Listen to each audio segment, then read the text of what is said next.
the attitude like a young O'Shea with an AK. Don't you tell these motherfuckers that my name is O'Shea. Hip-hop superstar and Dipset member Jim Jones goes off on Cameron yet again. Man, it is crazy what 50 Cent is doing to the hip-hop game in 2025. Now, we all know Cameron is the host of It Is What It Is podcast with Mace. He had a special guest on there about a month and a half ago, 50 Cent. They brought up back in 2007 when 50 Cent and Cameron was going back and forth over who made the most money and whose crew was the best and all of that. It was a radio interview. Go ahead and check it out if you haven't checked it out. You'd have to be living under a rock if you haven't heard that by now. But anyway, 50 Cent was playing chess back then, so he brought out Jim Jones, brought out Juelz Santana on his show to kind of disrespect Cameron. Now, Cameron, he's on the other side saying, hey, Tony Yayo and Banks, they wouldn't have never came out on stage with me while I'm beefing with 50 Cent. So there was some loyalty issues there. So we fast forward some years. Jim Jones, Juelz, and Cameron make up for it. These three are doing the Verzuz together against the LOX, where they took that loss to Jadakiss, Styles P, and Sheik.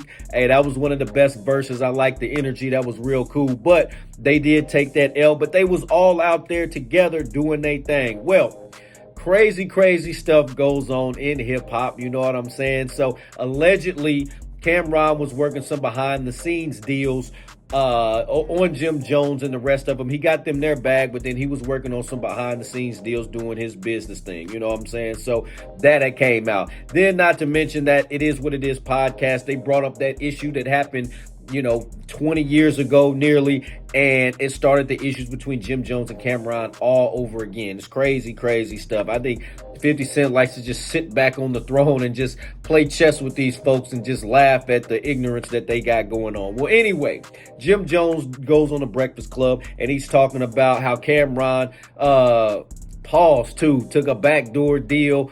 Pause. He took a backdoor deal and got some extra money, got some extra beats. You know what I'm saying? Got some, you know what I'm saying? So he had some, he found out some stuff about Cameron, and Cameron has admitted, yeah, he got everybody a 6-figure deal, secured that in, and then also worked out some extras for himself. Let's take a look at this clip from Jim Jones as he explains. And also Cameron. Cameron is mixed in there. You'll hear Cameron talking about how he got his extra deals and worked out his extra incentives on top of what he was getting Jim Jones and Juelz Santana. Let's take a look at Everybody keep keying, but yeah, I wanted the bag. Everybody gotta get at least 6 digits. That's an artist, minimum.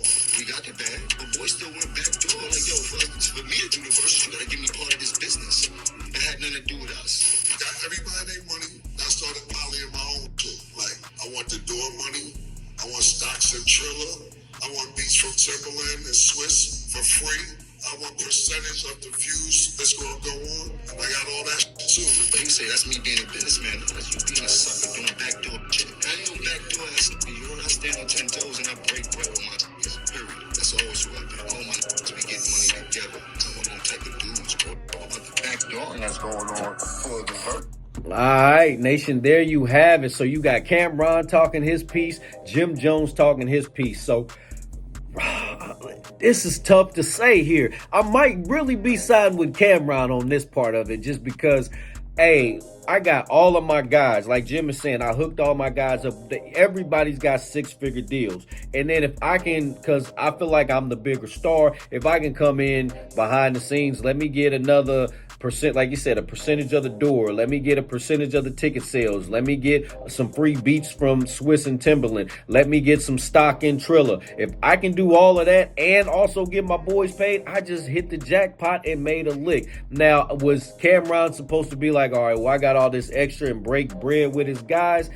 Possibly, but I mean, bro if he made you 100K or 200K, whatever it was 6 figures. Y'all got to do that just for that one night. Hey, that's a bag for everybody, even though my bag was a little bit bigger. I mean, just like the Dipset days, Cameron was the one that had the deal. He was getting the biggest bag, and everybody else fell in accordingly. You know what I'm saying? So I understand where Jim Jones is coming from. I'm one of those type too. I like to break bread with my guys. If I get a bag, then hey, we all going out. If I get a bag, then hey, we going on a trip. If I get a bag, all right, everybody's gonna get some J's or something. You know what I'm saying? On the flip side, you know what I'm saying? I might have to negotiate me to get a little bit more sometimes. That's just the way it is. It's all business, and it should be all love if everybody's getting paid and everybody's doing it. Me personally, I'm one of those dudes that I don't count nobody else's money though. To be honest with you, if somebody else, as long as I'm getting a bag and I'm satisfied with the bag that I'm getting, I don't worry about what the next man bag is. If he was able to negotiate more than what I got, hey, that's more power to him, and vice versa. Somebody should be glad for me too. But on the flip side of that, I'm not counting nobody else's bag. I'm worried about my account, my bank account, my money, my responsibilities. I don't worry about nobody else's stuff. That's then, now, and forever when you deal with me. Nation, what do you think about Jim Jones' comments? What do you think about Cameron's comments? Do you think Cameron should have broke bread? The extra bread that he got with Trilla and Swiss Beats and Timbaland, do you think he should have broke bread with Juelz, Jim Jones, and Freaky Zeke? Or you think, hey, he already got them all 6-figure deals? Hey, it should be up to him to, if he wants to get some extra and work his businessman thing out, there's no harm, no foul in that. Like I said, on this one, I might have to side with Cameron. Nation, what do y'all think? Let me know in the comment section down below. Make sure you all hit that like and subscribe button on your way out. Peace. This is DJ Michael Watts, and when I'm not in the switch house, I'm hanging out with my dog, DJ Last Name Song. Limit ball until I fall. Destined to be the greatest, yeah, the writing's on the wall.